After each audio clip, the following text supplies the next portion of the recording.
Hey everybody, how you doing? It's Coach Roach here with I have a privilege today, I should say, to get to speak to one of my good friends, one of my mentors, and what I'm doing here at the MRQU. Every time I call him, I think he's dodging my calls because he doesn't always answer right away. But what he doesn't know is I'll keep calling because I don't care. And he always said he'd be there to help me, so I'm going to call regardless, and you better be glad I don't live close, because if I was about 45 minutes away, I would just roll up on him.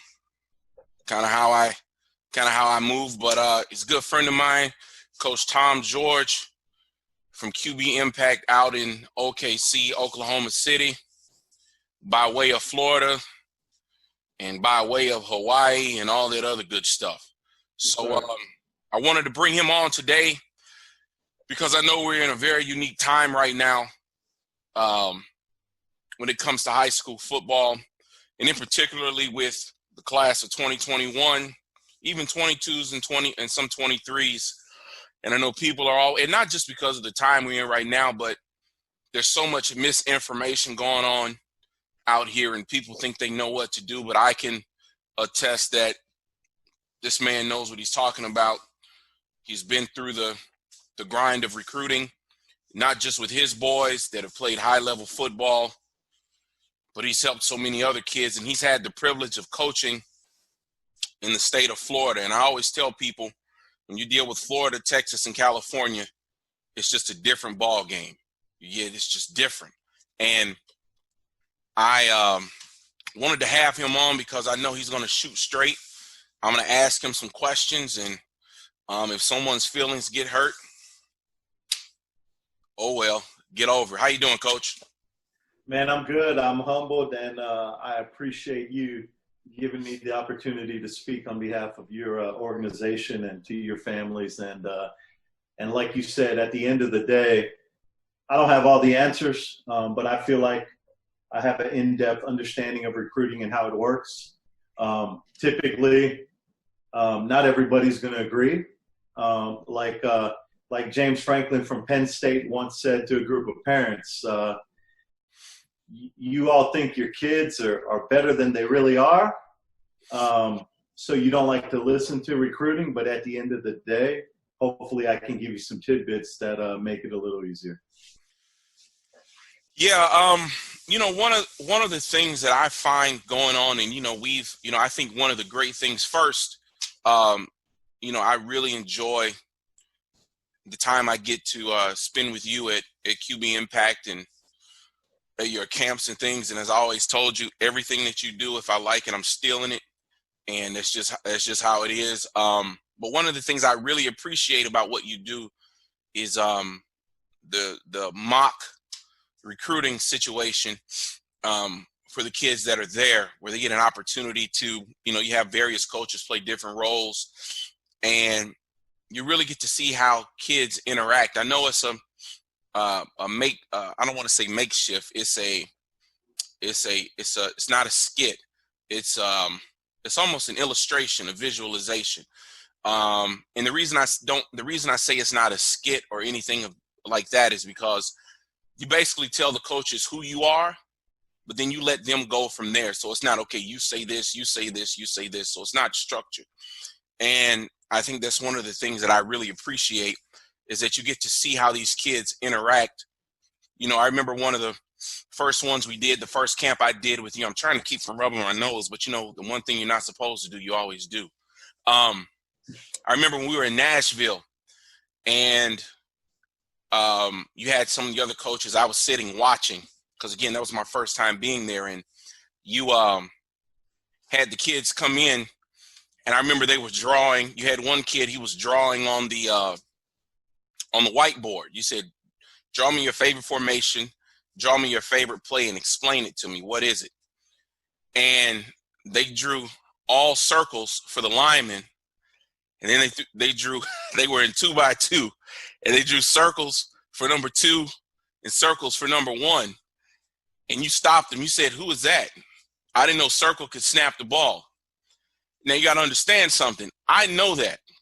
but I had never paid attention to the importance of kids understanding that when they're having football conversation, something as simple as that, you need to be able to speak the football lingo. I mean, you need to have G's for guards, T for tackle, C for center, X, Y, Z, whether you call them H or A or whatever.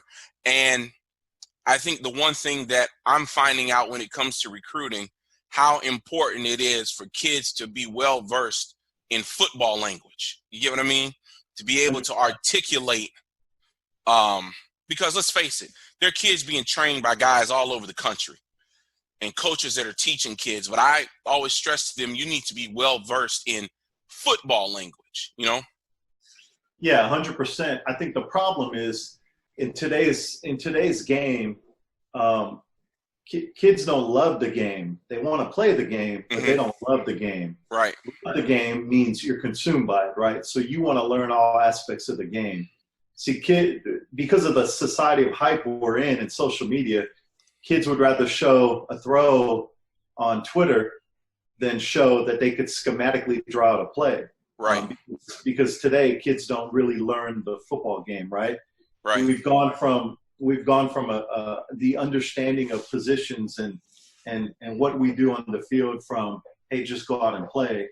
But kids need to understand that if you slow it down mentally by understanding the game on the field mentally, it would make the physical portion of the game a lot easier. And, you know, at the end of the day, is it a make or breaker? It may be, okay. You know, now what if you're a 5-star recruit, and I don't believe in the stars, but you're that guy, and you're gifted and you're 6'3" and can run a 4.3 40 and you're special, yeah, you might not have to do that as well. Right. But if it's a tiebreaker and it's you and another kid they're recruiting, hey, you may want to show that you mentally understand the game. And to be honest with you, at the end of the day, the reason we do the recruiting scenario is not only for the schematic acumen of the game, but it's because kids have no concept on how to be social. Right. Like, kids don't know how to shake a coach's hand, look him in the eyes, introduce himself. Like, kids don't know how to do that nowadays. So you got to put them through the process so they can understand that, look, you know, you're marketing yourself, okay? It's like going for a job interview, okay? You got to be respectful and be an adult and speak clearly. And kids don't know how to do that. So hopefully we can help them a little bit in that aspect. But I try to tell kids that, like you said, they're so enamored with the highlight instead of what I call the fundamentals of the position and just of football IQ. And that's another thing I wanted to ask you. How important, even in the recruiting process, I know, again, like you said, it's not make or break, but just how important is your football IQ? We're not talking, again, I'm going to ask you about the star system and all of that and talk about that, but how important is just your overall football IQ? Like, you just need to know the game of football, period. Well, I think, like I said, I think when you can articulate the game on a visit and talk to coaches and use football lingo, you know, I think at the end of the day, they understand that you love the game. Right. Okay. If you want to learn something, you probably love it. Okay. Right. If all you do is play it, but you don't want to learn it, how much do you love it, and how much are you going to be there in the end? Right. You may be there in the beginning, but are you going to be there in the end? Are you going to fall asleep in meetings because you don't love the game? Right. Are you going to fall asleep watching film because you don't love the game? Right. Or are you excited about getting to your meetings and getting to watch film? You know what I mean? So at the end of the day, I think you have to love the game in order to be able to schematically understand the game and not just play it. Like I said, there's gifted athletes in this world that don't need to love the game because they're so gifted they can just go play, right? Right. Unfortunately, the other 98% of the planet have to work at it.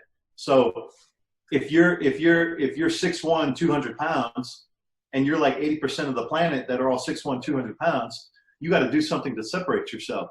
So maybe articulating the game to a college coach tells him, hey, this kid wants it a little bit more than that other kid. You know what I mean? Right. So at the end of the day, like I said, it's a job interview.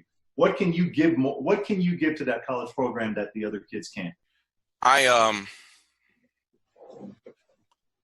You know, you also do something in that scenario you have that blew my mind because I never thought about. I know it, but seeing it live with kids, and let me phrase it this way: when you first said it, and that's what you were going to do, I turned my head and looked in the crowd, or let's say in the audience with the players. When you said, "Hey, we're going to look up your Twitter while you're here."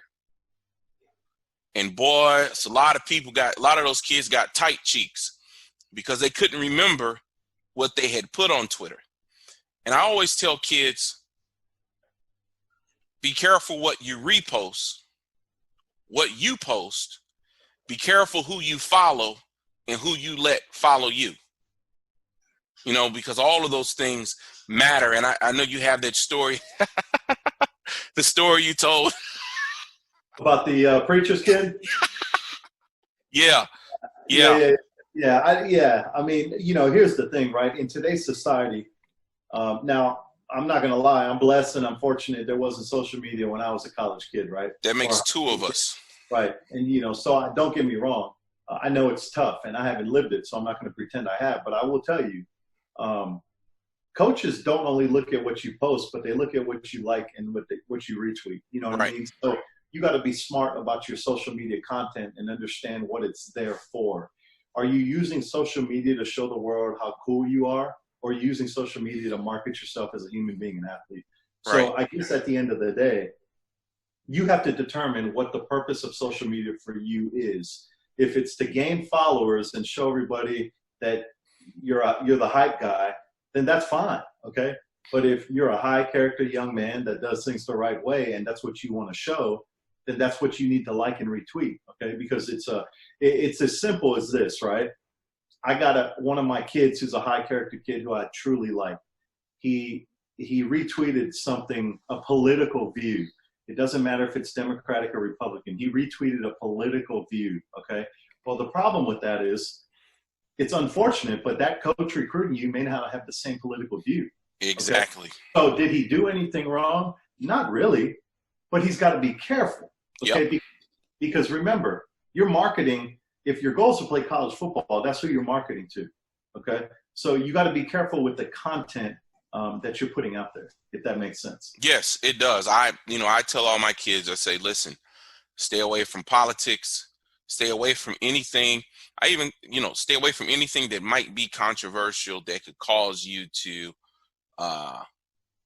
things that are polarizing, Well, I'll give you an example. I'll give you an example, Coach. I had a college coach talk to me about a kid that I thought was very talented, and I didn't know him well, so it was a little bit my fault because I didn't do my research. But what the college coach told me was shocking. He said, "Coach, have you looked at his Twitter? Every song that he posts on Twitter, it's a song speaking derogatory and cussing towards women."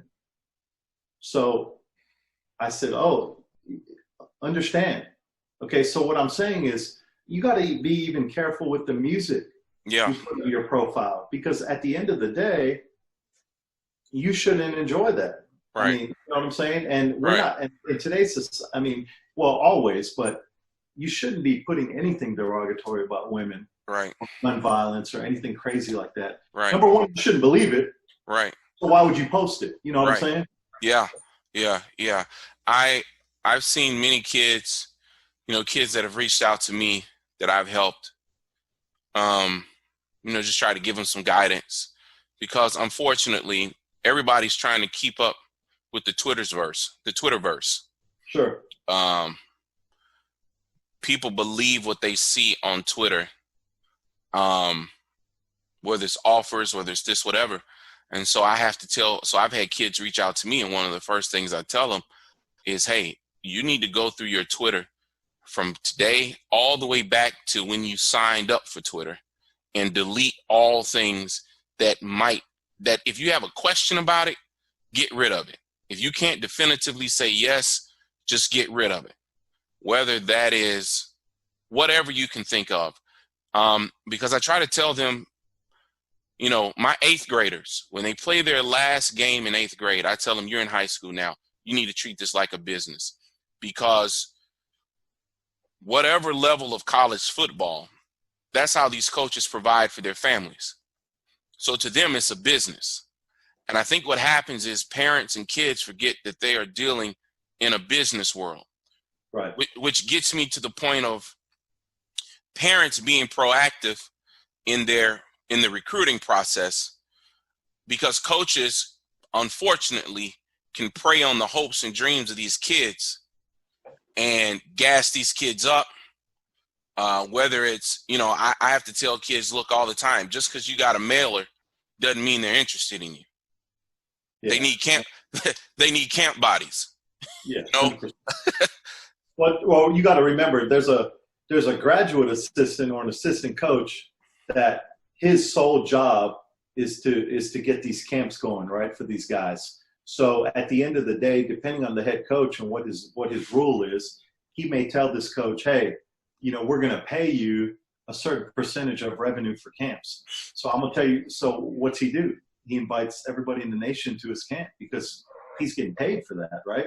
So at the end of the day, it doesn't mean he's recruiting you or he likes you just because you got a flyer in your DM. Are you serious? He probably sent it to 1,000 other kids. At the end of the day, if you don't have an open dialogue with a specific coach, man, those dudes don't want to see you. Right. And here's the deal. If they want to recruit you, number one, it's because of your film, okay? And who you are. And number two, they will have an open dialogue with you. They will either contact your coach or they will contact you and have a conversation with you, not just send you a flyer and high five it. You know what I mean? They're going to have dialogue with you. I know you've coached at, you've coached team in high school, and I have as well. And I try to tell people the quarterback position is different than all other positions on the field when it comes to recruiting, because only one can play at a time. Sure. And kind of important. What did you say? He's kind of important. Yeah, he's kind of important. Exactly. Yeah. Absolutely. And so you can't look at quarterback recruiting like you look at receiver recruiting or D tackle recruiting or D lineman or linebacker, say whatever. And I try to tell them one of the things that you see going on so much now, and I know you know this, is that coaches invite quarterbacks. They say, well, we want to see you at camp. We want to see how the ball comes off your hand. We want to see this. We want to see that. Now, for me, and you tell me if I'm wrong, when I hear that, and again, you've been through the process, not just as a high school coach, but kids that have come through your academy, but also you've got personal experience with your son, Brandon. And so when a coach tells one of my kids, and I find out they want to see how the ball comes out of your hand, they want to see you throw live, immediately my antennas go up like this. Immediately. Because I always say this, if it's like your favorite song, if you want a kid, man, in about the first 10, 15 seconds. I'm being blunt honest. So here's my frustration with that, right? I get seeing guys live, but I will tell you, 90% of college coaches that say they want to see the ball come off his hand don't even know what that means, to be honest with you. They probably heard it somewhere and they're like, oh, that's good, let me use that, okay? Right. So most of them don't even know what that means. Right. But here's what I'm saying. If I'm on the left hash, okay, and I turn on a high school huddle tape, the quarterback's on the left hash, he's in shotgun, so he's 5 yards behind the center. He takes a 3-step drop and throws a 16-yard comeback to the Z receiver on time. Who cares how it comes off your hand, to be honest with you? Hey, bro, let me tell you something. If you can throw a 16-yard comeback to the field on time, I don't care if you punted it to him. Bruh, that's a big-time play. Okay, so what I'm saying is it irritates me when college guys act as if inviting 50 quarterbacks to their campus and telling them all, I got to see you live, is the means of recruiting. Okay, because what they're doing is actually robbing families. Not because they're charging $40 or $50 for their camp. Not because of that, okay, but because this kid lives in California and he's flying to Iowa for a camp. So parents spend thousands of dollars doing that. Okay. So really, these coaches are giving them false hope. I can tell you, for example, I won't call out the college, but it's a Power 5 school that invited Brandon to their college and wanted to see him throw in person. Same thing. I want to see the ball come off your hands. Okay. Here's what frustrated me. We were in Florida at the time. We flew across the country and got to the camp. The guy recruiting Brandon was a receiver coach. The quarterback coach didn't even know Brandon when he got there. Wow. Okay. But you know what? That happens every day. You know why? Because the Florida region probably belonged to that receiver coach. So he got him out there, right? Mm-hmm. Hey, I got him out here. But really, the quarterback coach didn't even do the due diligence of looking at a kid coming all the way from Florida, even though we spent all that money. That's my point, though. I'm one example. That happens every single day. Every single day. I had a kid last year. He's a 2020 kid. And a school, he's about 4 hours from here. He's closer to you than he is to me. And a school on the East Coast, an FBS school on the East Coast, wanted him to fly. Now, you got to understand, this kid's not even in a metropolitan area, right? So he's got to get in his car, get to the airport, fly all the way to the East Coast. So I had him ask the coach, so, how many quarterbacks? He said, we're looking at about 40 kids. He said, where am I? He said, well, you're in our top tier, but we would like to get eyes on you. And I told him, I said, man, don't even waste your time on that, because there's no offer attached to that. That's just like, to me, like you said, he would have been better to spend his time at a school that was within an hour's drive. I'd rather you take your chance there than flying across country to go to some school that I can guarantee you, based on the conversations you have. Here's the thing, coach. Then they tell you, well, the coach told him, don't you want to bet on yourself? Don't you want to bet on yourself? I'm so glad that was not my son.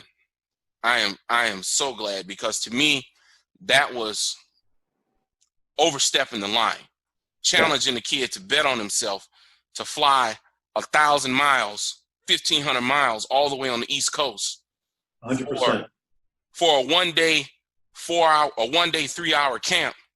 And then what? 100%. I can tell you this for a fact. The coaches that were serious about Brandon, they came to his practice and watched him throw on their dime. Does that make sense? Yes. I will tell you, and I was very impressed with their program, and I'm not selling them, but I'm just saying, we flew from Oklahoma to Boston to go on a Dartmouth visit. Uh-huh. And the exact words out of the head coach's mouth was exactly what happened. His exact words were, we're bringing in 3 kids at camp, including Brandon. We're going to offer the best out of the 3. Now, I like that, because he's being honest, right? Being up front, yeah. Right. So we went out to Dartmouth, and they offered him after the camp. And so that's exactly what coach said. Hey, I'm going to bring a couple kids up here, and the one we like the best, we're going to offer out of this camp. And so he stuck to exactly what he said. So we flew out to Dartmouth, and I spoke to the head coach. There's not many head coaches in America, when dealing with a quarterback, that are going to let a GA do their bidding for them. Right. So if the only person talking to you from that college as a quarterback is a GA, they really ain't recruiting you, because the quarterback is so important that I can assure you somebody a lot bigger than the GA is having a conversation with you to recruit you. Right. So let me ask you this. How do you navigate the camp circuit? I know you and I have had that conversation many times. Like I said, you're a mentor of mine, and I know whenever I have a question about a camp or something, I call you. All, when you say camp circuit, you mean specific to college camps, right? Yeah.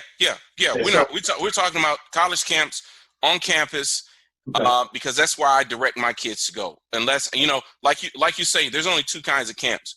There's a camp on a college campus in front of coaches, and then there's camps to get you better. Right. That's it. That's it. So, okay, so for me, I don't call it the college camp circuit. I call it the $50 cotton T-shirt circuit.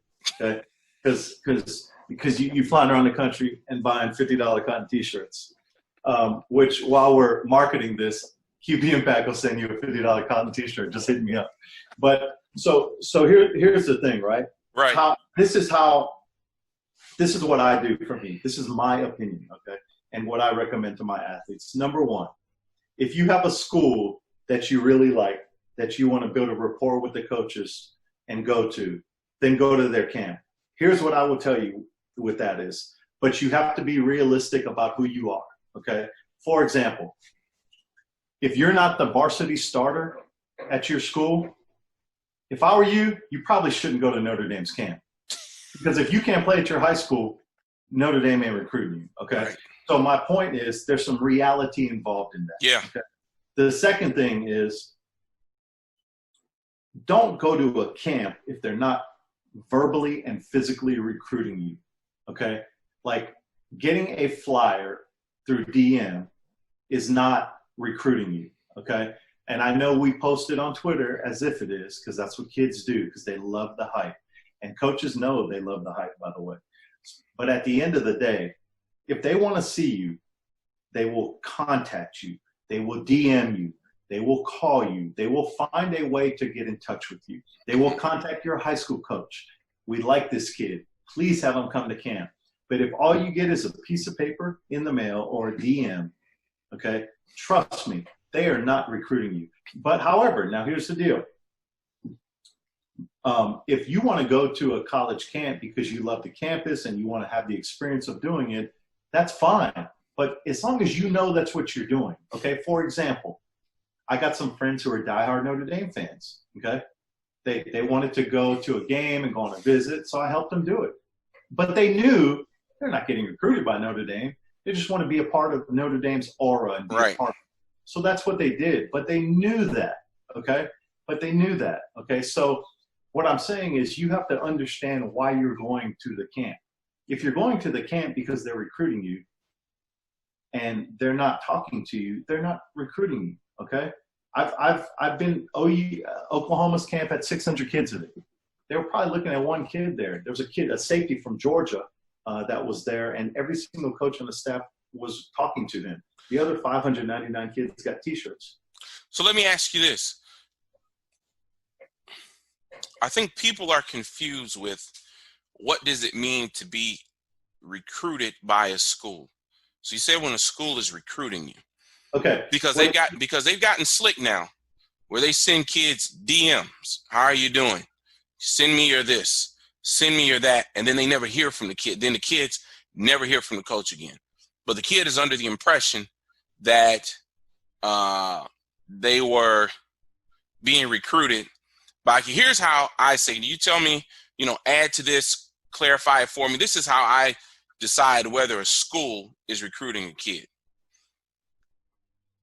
If you get not a GA, but you get a position coach, a receiver coach, your position coach, or the guy who recruits the area, or I had one kid. He's going to an FCS school, and he's got the head coach's phone number. If you have their phone number, to me, I say, okay, I can pretty much assure you they're recruiting you. Just because they're hitting you DMs on Twitter does not necessarily help me out. Am I thinking right on this? Yeah, 100%. Number one, if you're a quarterback, they're going to have open dialogue with you. So if all you have is a couple DMs, they may know of you from something, but they're not physically or fully recruiting you unless you're having open dialogue with them, because they want to know who you are. They want to know your character. They want to know how you respond to questions as a human being. So my point is, recruiting you is kind of like dating. It's building a relationship, right? I mean, if you go on a date with a girl and you continue to want to learn more about her, that probably means you're serious, okay? If you text her twice and you, in today's society, right, you ghost her, that probably means you're not serious, okay? There's no difference. If the coach ain't talking to you, he don't want to talk to you, okay? Now, don't get me wrong. The NCAA does have dead periods where coaches can't communicate with athletes, right? However, if a coach DMs you his cell phone number, that probably it means he can't call you, but he wants you to call him. Okay. And sometimes, I don't know the rules specifically, but I'm pretty sure he can't even call you back. So you got to call him until you can get a hold of him, because he could be at practice or something. But my point is, if he's giving you his personal cell phone number, then he wants to recruit you and get to know you. Okay. But what I'm saying is, if all you're getting are a few DMs, and go fill out our recruit questionnaire, and I'll holler at you when the next camp comes along, they're not recruiting you. Right. They just want your $50. You know what I mean? So I think one of the things that, especially, we're talking about camps and things, one of the things that I think parents, more so than kids, but I'll say both, is they have to, like you said, have a realistic conversation of their skill level.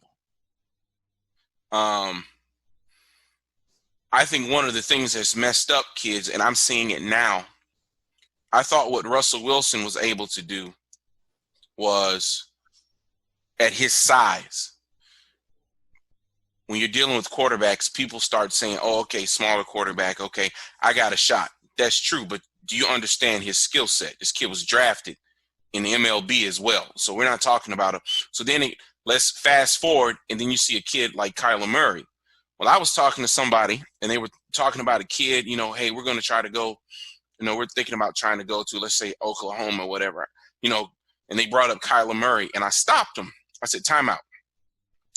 Do you realize Kyler Murray played in Texas in one of the biggest programs in the country? And arguably the biggest. Yeah, arguably the biggest. Won three state titles in a row. I think, what did he lose? Did he look 2 games, something like that? Something. It was something like he was like the player of the year. Yeah. Player of the year. Okay, so we're not talking. And again, he was drafted to play pro baseball. Right. We're not talking about. No. Every 5'11" kid in America is not Kyler Murray. Nor can you remotely compare yourself to what he came up in and the resolution and resolve and the games he won. He's something like the winningest high school quarterback of all time. Right. He started as a sophomore at a powerhouse in Texas and won a state title as a sophomore. I mean, like, what I'm saying is Kyler Murray's accomplishments are specific to Kyler Murray. Yes. It has nothing to do with his height. It has to do with who he is as a competitor. He's Kyler Murray. So I'm like you. I get the call all the time, right? My kid's going to be 5'11". He's got a chance. Look at Kyler Murray. No, he doesn't. Okay, number one, he's playing football in Oklahoma. So don't compare it to Texas. No, wait a minute. Stop right there. Explain the importance, and hope you can keep your thought. Explain the importance of location dictating the interest. Now, whether it's fair or not, it's the world we live in, Well, here's the deal, right? Everything's fair until it affects you, then it's not fair. Right. Okay? So what I'm saying is, I think it's fair. I think the best football players are in those states, in Florida, Texas, and California. However, with some caveats in Louisiana and Georgia and places like that, right? The problem is, it doesn't mean other states don't have superstar football players. That's not what it means. It means from top to bottom, it's loaded with really good football players. Okay? Right. So what I'm saying is, if you're a guy, if you're a guy that plays football in Texas, okay, you're number one. The level of competition that you're playing day in and day out is going to be pretty good. Okay, does that mean that you're not doing that in another state? No. Okay, but what it means is that the numbers of quality high school football players are pretty robust in places like Texas and Florida and California. So let's be real. The problem is parents look at this personal, right? Well, what about my son? Well, unfortunately, there's 1.2 million other sons in America, right? Okay, so instead of comparing everybody to your son, you should compare your son to himself, okay? And make him the best football player he can be, okay? Make him the best teammate he can be. Make sure his grades are taken care of, okay? Make sure that his huddle is taken care of. I'll give you an example, right? How many parents you talk to where their kids don't even do their huddle, the parents do, okay? I tell my parents all the time, if you're doing their huddle for them, stop, because your kid doesn't want to play college football, okay? Because if mom and dad are doing huddle and the kid is not, please, he doesn't want to play college football. You want him to play college football. You know what I'm saying? So at the end of the day, we got to be smart with the recruiting process and understand how it works, and understand that there's a reason 40% of Division I football players come from 3 states. And by the way, if you look at the NFL Combine and NFL numbers, that number's the same in the NFL. So it's not like college football statistically is lying, okay? Because the NFL, if you look at the NFL, a large portion of the NFL comes from 3 states too. You know what I'm saying? So ain't nobody lying. I'll give you an example. Oklahoma's biggest rival is Texas. They hate Texas, right? They go back and forth every year, right? It's the Red River. It's a battle, right? Here's the thing. 2/3 of Oklahoma's football roster comes from Texas. Why are you mad at Texas for? You know, it don't make no sense to me. And I'm sure my Oklahoma parents are going to watch this and be like, Coach George, we hate you, whatever. Hey, here's the deal. 2/3 of your football team are Texas kids. Why you hate Texas for? If anything, you should love Texas, right? Okay. But what does that tell you? What does that tell you that the state you're in, the schools in your state don't even recruit your state? If you ever have a question about your state, go look at the roster of the largest colleges in your state and see where their football players come from. And that's a tell-all, by the way. Wait a minute. Say that again now. You said if you ever want to know about your state, go look at the largest college there and go look at their roster, and that'll tell you everything you need to know about your state. Yep. And by the way, don't be miscued by it now, okay? For example, if you go to, and I don't want to pick on them, so I won't. I'll pick another state. But if you go to a specific state roster, and let's say there's 30 kids from in-state on that roster, and you're like, hey, I told you they love kids from our state. Well, guess what? 22 of them probably walk-ons. You know what I mean? Yeah. So not only do you need to look at how many kids in that college are from the Big Three, Florida, Texas, and California, but then look at how many are on scholarship versus your state. You know what I mean? Because remember, in-state tuition's pretty cheap. So a lot of guys that are in-state kids are walk-ons. You know what I mean? Yeah, this is good stuff, because I just think there's so much misinformation. What's the big dog? Mizzou, right? Mizzou. Yeah. Now I don't know, so I don't talk out of my butt if I don't know, but I would be curious as to what Mizzou's roster looked like from that aspect. You know what I'm saying? Well, I can tell you for a fact, when Gary Pinkel was there, he had a pipeline into Texas. Is this where he went and got Chase Daniel? I mean, he would tell you. He would say, we got a pipeline. We have a pipeline into going into Texas and getting kids that might be overlooked or whatever, or what have you at that time. So they were getting kids from Texas. Then now, you know, with the new coach there now, I'm not too, you know, with Gary Odom when he was there, and then now the new coach, I'm not as sure. But my thing is when I try to tell people, so I've had the opportunity being around you, doing some Elite 11 stuff, and don't do that, man. and trying to make this ugly, huh? and doing some other things, and just getting a chance to travel around the country and see different kids, quarterbacks from different areas of the country. When someone asks me about what I think about a quarterback, a lot of times they get angry because I just kind of go, yeah, he's all right. You know, because I'm like you, I don't care about the star system. And I think that's what a lot of people get wrapped up in, especially with quarterbacks. Oh, he was a 5-star this, he was a 5-star that, he was a 4-star. None of that stuff matters. And so the reason I'm bringing this up, I'm asking you this question. When it comes to evaluating a quarterback, whether it's a parent, a high school coach, or a kid evaluating himself to figure out where he belongs, not where you want to go, but where you belong. How do you begin to come to grips with or look at your ability and go, nah, I'm not that, or he's not that. I want him to be that, but he's not that. He's not that guy. Because I tell people, listen, man, in this whole country, there are probably 10. I mean, if you want to be legit, there probably are 10. If the star system was legit, there might be 10 to 12 legit 5-star quarterbacks in the country. I'm talking about guys that they're just different. It's not that many different dudes running around the country. You know what I mean? There's not. It's like the NFL draft. There's a lot of quarterbacks going to get drafted.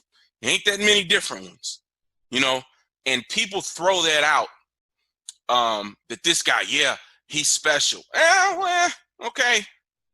So how do parents, how do kids, how do coaches navigate that as far as, because they get discouraged when they're not getting Oklahoma calling, when they're not getting Texas calling, when they're not getting USC calling at that position. And I try to tell them. Well, they're discouraged because they live in a world of unrealistic hype. That's why they're discouraged, because they live in that world of Twitter, right? The problem is, what kids don't realize is they only see 1% of content on Twitter. They don't see the other 99% of kids that play that aren't on Twitter, right? So right.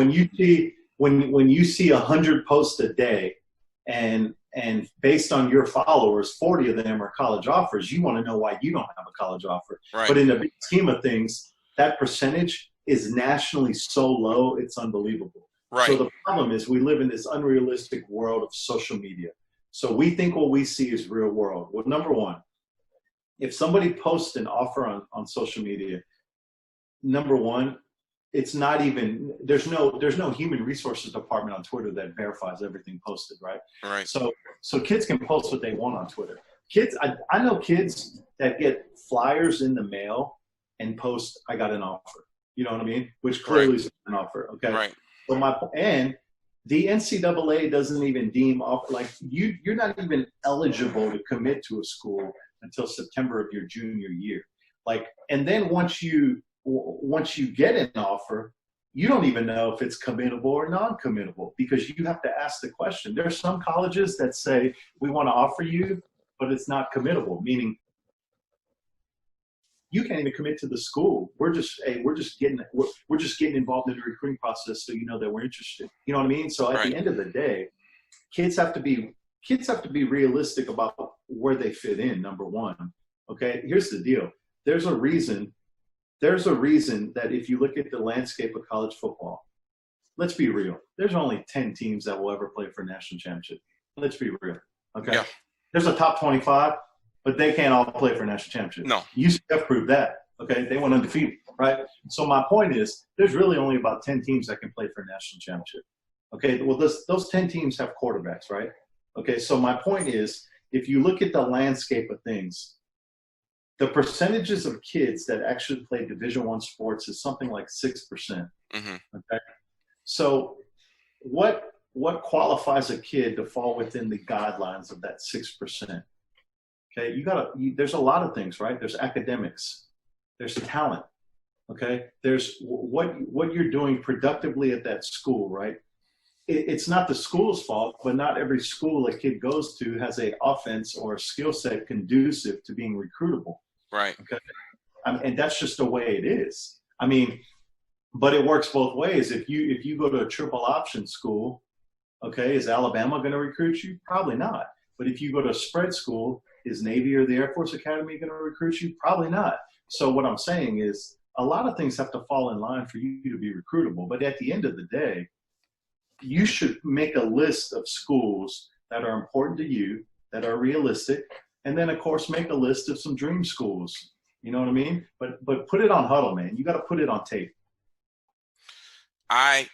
Speaking of the committable offers, I think one of the things we've noticed in this situation that we're in now is that there are not as many there's not as much posting of kids getting offers. It seems as if the coaches have tampered that down a bit. Here's the question. Here's what I want to ask you.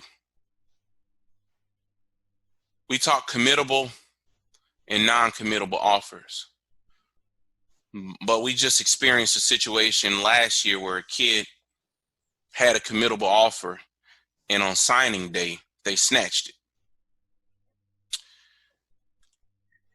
How then do parents, because I'm going to tell you what I tell my kids. I was like, look, man, if you get you one, two, how do I say this? If you've got 3 schools that have offered you that you love, you got your list, you got your top 3, and you get your NLI. When you go to sign your letter of intent, you better be ready that if number 1 yanks it, that you can go sign the number 2. If number 2 yanks it, you can sign the 3. How then do parents and kids and coaches, high school coaches, or guys, the trainers that do what we do, how do you navigate the kid that can get, yeah, it's committable, but you and I both know that right on signing day, they can tell you, nah, no good. Well, first of all, I got to get the whole story, because sometimes what you hear and sometimes what happened is different. So I got to get the whole story of situations like that happen. But I will tell you this, if you find a school that loves you, you might want to commit to the school that loves you. Okay. Because what happens is it's a multi-million-dollar business. So if schools aren't going to wait for you, no matter how talented you are, they're going to move on to the next kid because it's a multi-million-dollar business. On the same note, you can't play the school and then get mad at the school. Okay. So what I'm saying is you can't get mad at the school when you're on the other end playing the school the same way, saying, well, we're not going to commit yet. Wait, we're not going to commit yet. So what I tell kids is, if you love the school, commit to the school, man. I mean, what are you waiting for? If you're waiting for your dream school, okay, then you may lose the opportunity to get a scholarship to a school that's not your dream school because you decided to wait. You got to remember, these guys are going to recruit other kids. It's a multi-million-dollar business. They're not going to wait for you. Right. You know what I mean? I mean, think about it. I'm sitting at home and I'm waiting for this kid to sign. I'm not going to sit there and wait for him to make a decision. I'm going to go recruit other kids. You know what I mean? Yeah. Most colleges recruit 15 to 20 quarterbacks every year just to make sure. I mean, but you got to think about it, though. The Power 5 and the top 25 schools are all recruiting probably the same kids. You know what I mean? You know, so that number is a little bit skewed. But at the end of the day, what I tell guys, and this is life in general, it's when you apply for a job, it's when you go to college. If you find somebody that loves you, love them back, man. Go there. So how then? Okay, so and we'll be done here shortly, Coach. I thank you. I thank you for your time, man. So what happens is a lot of people view recruiting out of the window of Power 5 schools and then non-Power 5. But you and I both know, and I try to tell kids all the time, there's some great football players and great football being played at the FCS level, at the D2 level, at the Division III level, at the NAIA level, at the JUCO level. Sorry, brother. No, you're good. Okay. You're good. Can you still see me? Yeah, I got you. Okay, I can't see you, but we're good. You can't see me? No, but we're good. Keep going. Okay. Good. People have the what's the word I'm looking for? They're so stuck on Power 5, non-Power 5, FCS at the worst. And I try to tell guys, look, man, if you can get to a nice Division II school, like you said, that loves you, because the goal is to get the education paid for. What'd you tell your kids? It's going to be 1 or 2 ships? Oh, yeah. It's going to be 1 or 2 ships, a Navy ship or a scholarship, my friend. That's your option. And so I tell kids, it's about getting the education, but then being in a place where you can play. You know, you don't want to go somewhere, okay, yeah, I'm playing at a Power 5 school, I might touch the field on senior day. Right. Or, yeah, I got the free shoes. We went to the Rose Bowl. I was on the sideline. I ran through the tunnel. I did all of this stuff. My parents walked out with me on senior day. I got my degree, but you have zero for football memories. When Right. instead, you might have had a Division II school, UCO is, you know, where your son goes, or another one of these powerhouse Division II programs, and you would have played. You might not have played your first year, but you would have been might have gotten some time your second year, and then your third and fourth year you started, and you've got football memories from being on the field and playing, but you passed that up because you wanted the FBS dream. What do you do with your parents and the people that you advise and kind of trying to guide them and explaining to them, look, forget the lights and the glamour and being on college game day and being on the ABC, you know, the game of the night, CBS game of the week, SEC game of the week. All that's great. But do you want to play? You know, how do you advise your parents when it comes to that? And let me say this, don't get me wrong. I'm not saying throw those dreams away. I'm not saying a kid can't make it. I'm not saying a kid can't walk on and make it. But what I'm saying is those instances are rare, and kids pass up opportunities because they've got the glitz and stars in their eyes instead of the reality of what's right in front of them. Yeah, what I would say is be realistic, number one. But in that, right, being not all kids and parents are realistic. So what I would say is find out what your objective and goal is, right? Do you want to go to college or get an education? If that's number one, which it should be, if that's number one, then realize that you can get a degree at any level of athletics and college, okay? If your goal is to run out of a stadium with 100,000 people in it, regardless if you play or not, then I'm good with that too, because that's your goal and that's your dream. I'm not going to tell you how to dream, okay? Right. So if making you happy is running out onto the field and not playing, but saying you are part of that experience, then that's cool too, okay? If the goal is to play in the NFL, okay, then understand how the NFL works. Understand that, and don't quote me on this, but I'm pretty close. Understand that something like 56% of the NFL are undrafted players, okay? If you look at the numbers, the large majority of the NFL aren't all from those Power 5 schools either, okay? If you can play, they'll find you, okay? If your dream is to play college football, find the college football program that loves you, regardless of level, and go play college football and make the best of it and hope that you're going to put it on film and that you're going to do your best as a teammate and that's going to translate, okay? At the end of the day, you're going to get your degree. If you want to play in the NFL, at the end of the day, your stuff's going to get evaluated regardless of what level you play at. And if you're not good enough, you're not good enough, but you can still take a shot, okay? But you have to sit down as a family and say, this is our goal, okay? The problem is, to be honest with you, the problem isn't the Division II kid that wants to play Division I ball, because it's pretty close, okay? I can tell you right now, the difference is, I can tell you the Division II football I watch is loaded with talent, okay? Really, the area we get into where it's a big split is the depth, okay? What I mean is the starters in Division II powerhouses are all Division I football players. Now, the backup guy may not be, right? It's the depth, okay?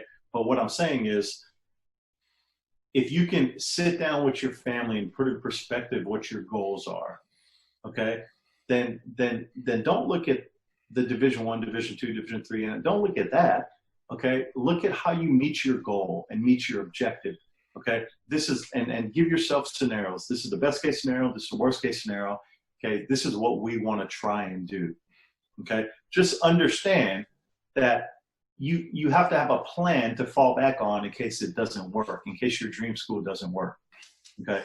But if your dream is going to Mizzou and you don't care if you play or not, but that's your dream, then go to Mizzou.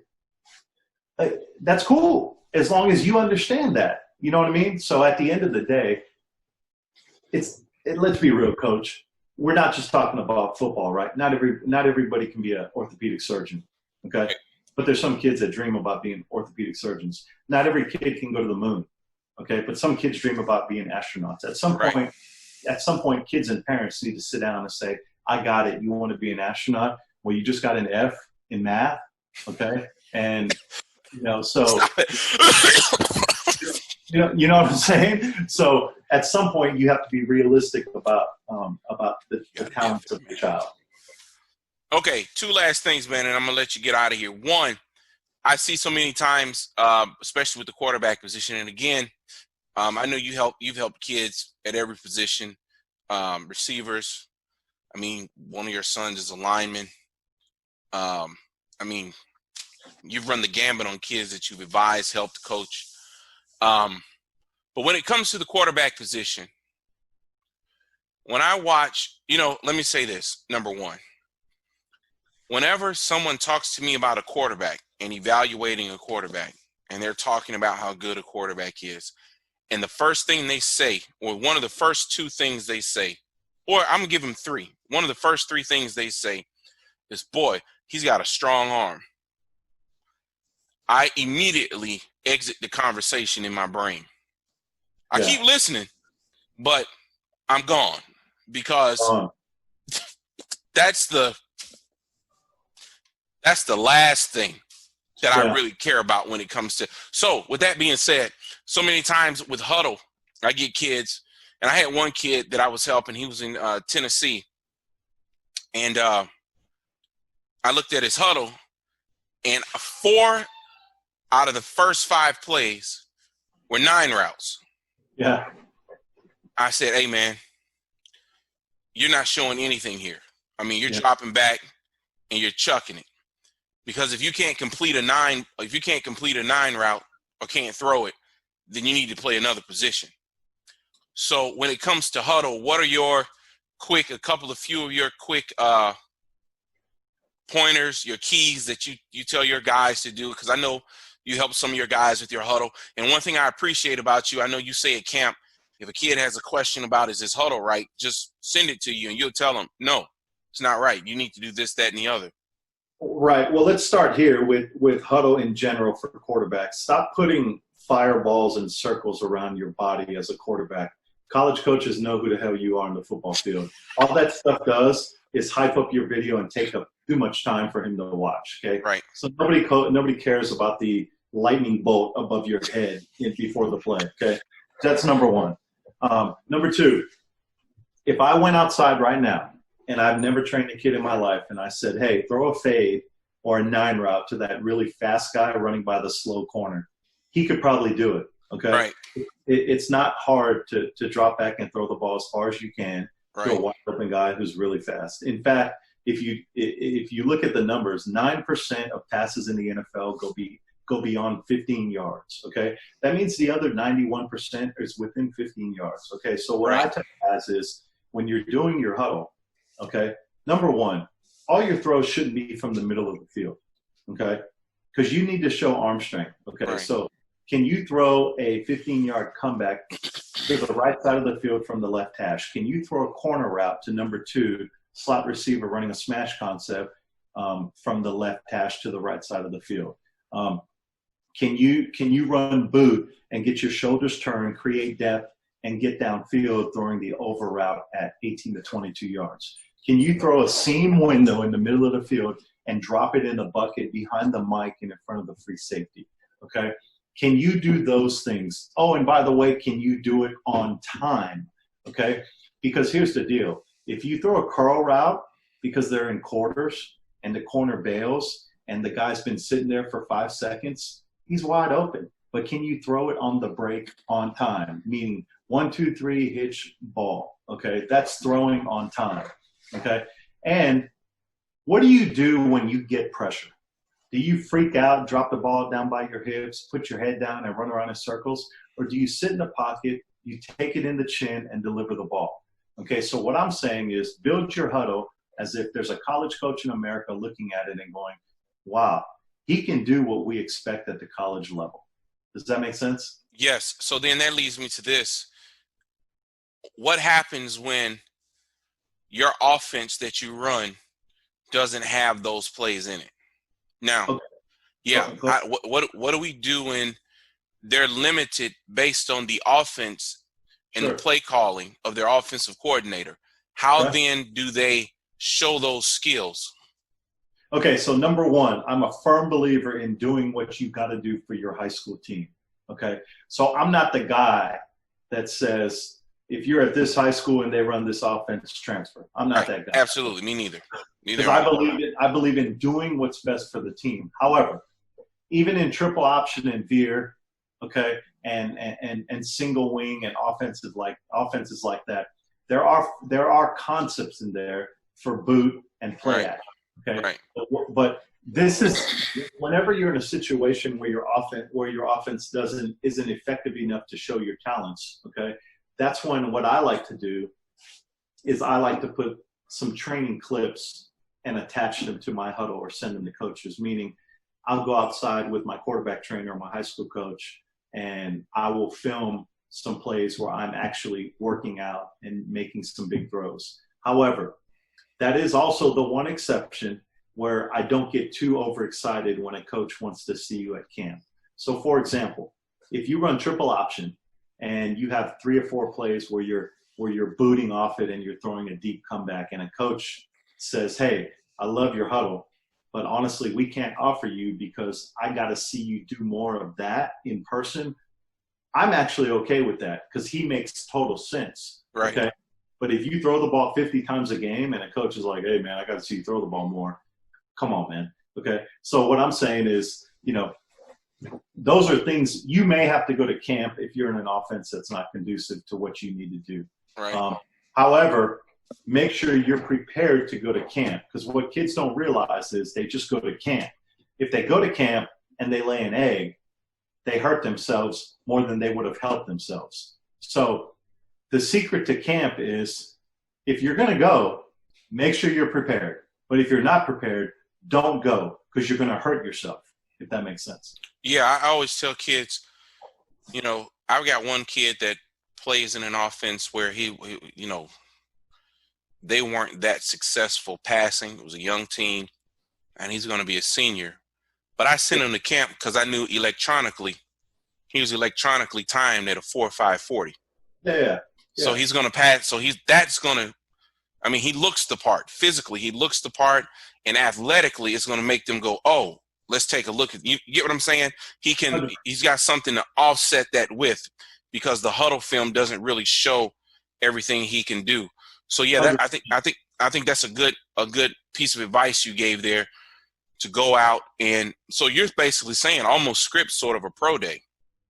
Oh, absolutely. And it works the same way with receivers, right? So for example, if a receiver is building his huddle in today's game, he should have a large portion of perimeter blocking on his huddle.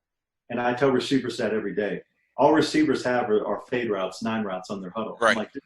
I'm like, you're not even showing the coach that you can catch a ball coming at you, because they're all 9 routes. And you haven't even showed the coach that you can be selfless and block on the perimeter. Like in today's game, even in the NFL, receivers got to be able to block on the perimeter. Yeah. Okay. So I can tell you for a fact, we got a kid in offer at Texas Tech, not because he could catch or run, but because he was a monster on the perimeter. And that's what Texas Tech wanted. They wanted a big kid that can get out on the perimeter and wear corners out. So, just make sure that your huddle is productive and that it's something that all coaches want to see. But also remember this: if coaches like your huddle, they're going to go watch game film. So if you're not doing the things required in the game, then you're wasting your time building a highlight tape, because they're going to go to your game film. For example, quarterbacks, what do you do on run plays? Receivers, what do you do on run plays? Do you watch? Do you carry out your fake after you hand off the ball, Mr. Quarterback, or do you just watch him run? Receivers, do you explode off the ball on run plays, or do you just watch the run play? So what I would do is make sure your game film is productive, not just your huddle. Last thing here.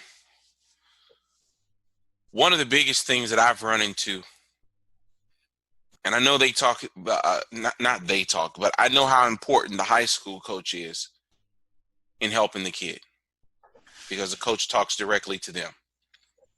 But you and I both know, and I know we've discussed it briefly before, that every high school coach doesn't go all in or go all the way as far as help or do those things necessary to help the kid be seen by college coaches or expose them. So what does a parent do? What does a kid do when they're in a program? Let's face it, man, every program is not gung-ho on football. Let's just be honest. Every program, what do they do? Well, I would tell you this, right? You can't, what I tell my guys is this is not just a football thing. It's a society thing. It's a human thing, right? Number one, you can't control what people around you do, even if you work for them, right? Mm-hmm. If you work at AT&T and your boss don't like you and he tells the guy above him that, hey, I don't like this guy, you can't control that. That's life in general. Ain't just coaching, okay? Right. So what I'm saying is college coaches are going to call your head coach. If you have a bad relationship with your head coach, it's an uphill battle, okay? Because college coaches are going to talk to your head football coach, okay, number one, because they want to know how you interact with your coaching staff. Okay? Right. And then if your head football coach has issues with you, that college coach is going to have to make a determination if he wants to take a chance, because you're going to have a relationship with him. However, what I would say is I'm actually going to be I'm going to defend high school coaches a little bit.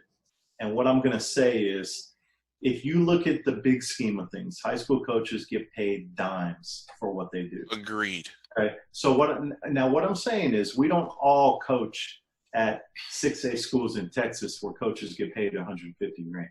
Okay. I'll be honest with you. When I was in Florida, coaches got paid dimes, chump change.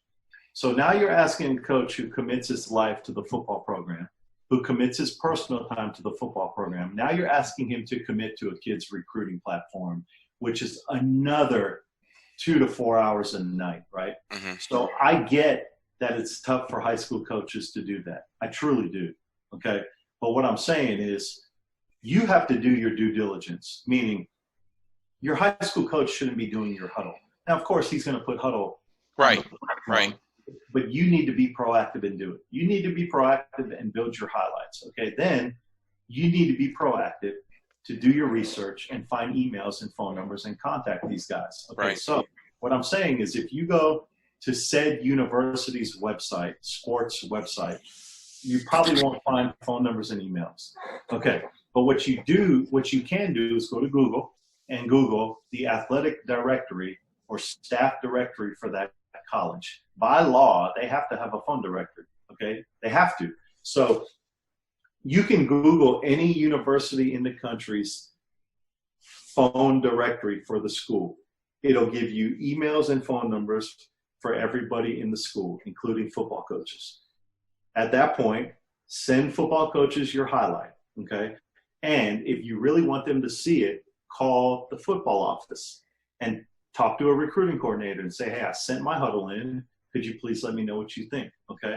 So you have to do your own legwork and be proactive to succeed. Instead of blaming everybody else, you need to be proactive with your career. And if you got to call the football office every day until somebody answers the phone, then you better do it, okay? Because if you want it bad enough, you'll do it. Does that make sense? I agree with everything you just said. I agree with it completely. I just didn't want to say it. I needed somebody else to say it so people don't think I'm just blowing my horn as I always do. Well, the problem, Coach, is people live in a world where they don't look in the mirror, right? So when their child or they don't succeed, instead of looking in the mirror, they do everything in their power to blame everything around them instead of going, well, maybe the problem's me. Mm-hmm. So unfortunately, that's what we got to do sometimes. Yeah. We got to fix our own issues. Yeah. Well, look, man, I greatly appreciate this. Hey, for all of you guys that'll watch this and hear this, Camp Impact, give me those dates again. June. Hopefully June 26th through 28th at the Dallas Star this year. We have commitments from NFL, former XFL and major college coaches that will coach at the camp. I will tell you, and I tell everyone this, the camp is not a recruiting camp. It's not for you to come get in front of college coaches and get recruited. I hire NFL, XFL, and college coaches so they can make you better, not so they can recruit you. So if you're looking for rivals or some big hype camp, it's not the one to come to. Now, if you come work hard and a coach recognizes you and wants to help you, more power to you. But it's not a star camp. It's a come get work and get better camp. Yeah, I have to say, the very first camp that I went to when, by the way, I never told you this, man. When you told me, man, I called you because we were talking, like I said earlier, I run a lot of things by you, and we were talking about some branding stuff plans that I was thinking about doing and bringing on some other people. And you were telling me, just giving me some advice on what I need to do or how you move. And you said, shoot, man, you think I just invited you to come work with me? He said, I went all the way through your Twitter. Thought never crossed my mind at all. But one of the things that I really appreciated when I got to Nashville, I ain't gonna lie, man, that first day of camp, I was worn out. When I went home and got in the hotel, I said, I don't know what this is.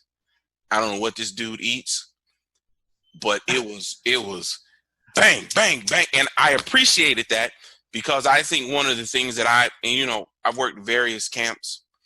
One of the things that I appreciate about your camp is there's no standing around. It's constant movement. It's constant teaching. It's constant reps. And when camp is done, you're tired. Exhausted. That's a better word. Yeah. Exhausted. And it was so bad to the point, I told my wife, I said, look here, I got till the end of June. I got to get in shape.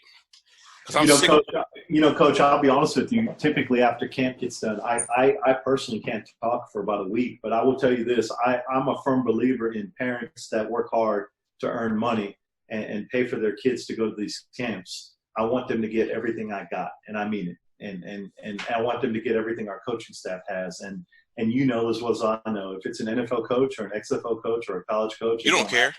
It don't matter. I mean, you don't care. Yeah. So you hold us all to the same standard. If you, yes, sir. And I like I said, I think I know it's one of the better camps because there are a lot of camps out where,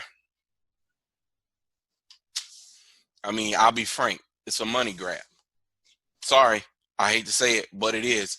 And I really, I'm real particular about what I attach myself to. And so at the end of June, go to QBimpact.com. You can go to QB Impact on Facebook, on Twitter. They're all over the place. Sign up for camp. If you're in Oklahoma, sign up for training. If you're traveling with your family and you got a layover in Oklahoma, hit Coach George up. He'll figure out some way to get you in. Every time I think I'm gaining ground on him, he goes and does something.